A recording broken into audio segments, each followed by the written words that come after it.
থেকে হালাল পথে চাচ্ছেন না হারাম পথে?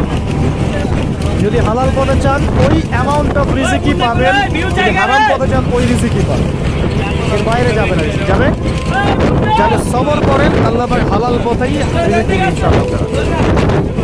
রিজিক বৃদ্ধির জন্য কিছু আমল আছে, তার মধ্যে শ্রেষ্ঠ আমল হচ্ছে নামাজ, এর সাথে চাষের নামাজ পড়া। চাষ মানে সলাতুল দুহা, এর আগে ইশরাকের নামাজ আছে। রিজিক বৃদ্ধির জন্য আত্মীয়তার সম্পর্ক বজায় রাখতে হয়, আত্মীয়তার সম্পর্ক বজায় রাখলে রিজিক প্রশস্ত হবে। বেশি বেশি যে আল্লাহ জিকির করে এবং কোরআন তেলাওয়াত করে তার রিজিক বাড়ে আলহামদুলিল্লাহ, এবং যে আল্লাহর রাস্তায় খরচ করে তার রিজিক বাড়ে।